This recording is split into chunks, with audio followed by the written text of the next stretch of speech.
What's up, everyone? It is Tuesday, August 7th, and this is episode 28 of the Daily Comic.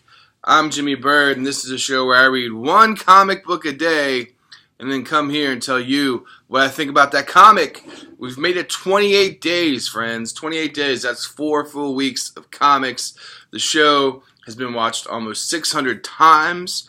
I am excited about that. I didn't really expect more than a couple of you reading these.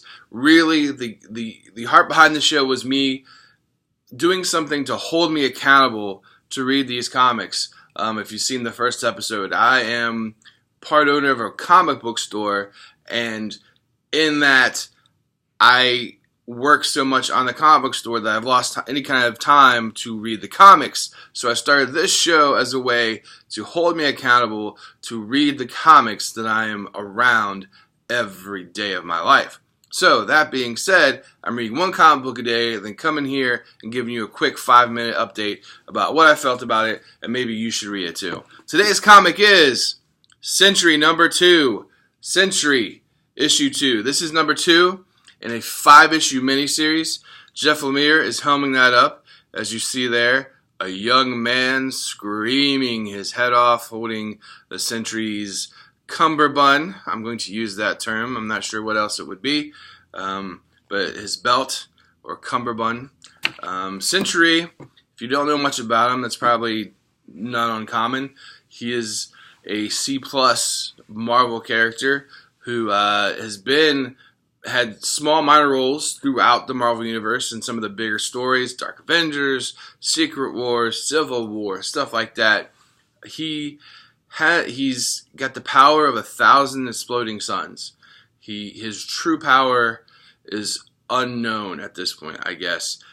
His power was given to him by a super serum that was stronger than Captain America's.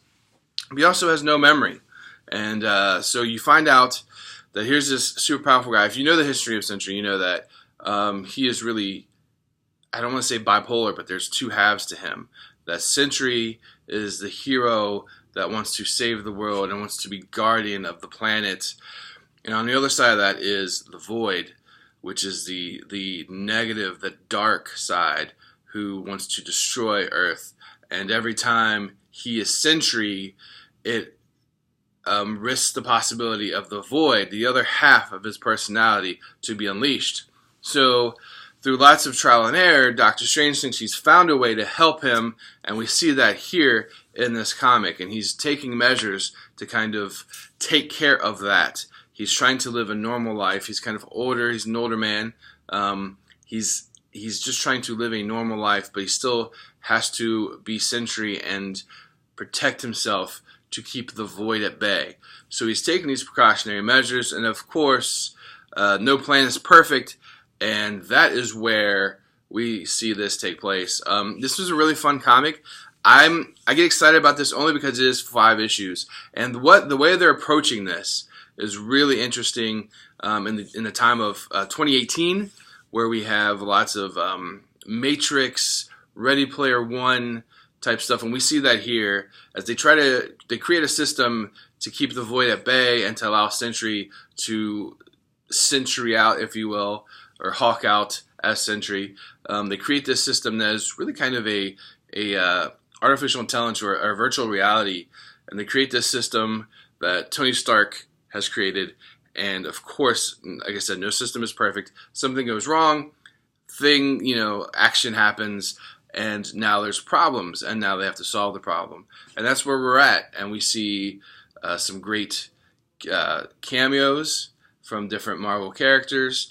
We see his partner Scout there, his sidekick that he had. We see the tower, the Sentry Tower. All this stuff has a play in this story. And like I said, it's really interesting because of the life and time we live. The approach on this, the kind of online virtual life that they've created for him and how things are playing out in the theater of the mind is a very curious take on the superhero platform. I get a big Matrix vibe from this.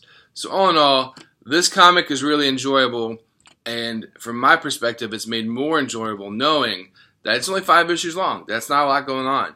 So I would say that if you love comics or you're very interesting, again, here's a caped crusader, if you will, a caped masked hero that is a little bit from the norm. So if you're kind of getting run down and getting Iron Man and Hulk and Thor and Spider-Man and all those guys getting shoved down your throat every week, this is fun because you get that same kind of, you get that hero fix, but you're not getting stuff you've already seen 100 times over. You're getting a new character with a new story, a new background, and it's all really great, really fun. 5 issues, Marvel Comics, The Sentry.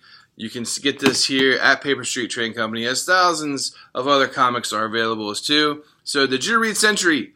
What do you think? What should I read next? Tomorrow a big batch of comics is coming out, so I'll be excited about that to read more. So if you have a suggestion of what I should read, you can put that in the comments below. Like, subscribe, share, do all that great stuff. Tune in tomorrow as I will probably be reading Fantastic Four issue 1, which, spoiler alert, Reed Richards is somehow the Sentry's best friend. Who knew? Alright guys, have a great day. I'll see you tomorrow.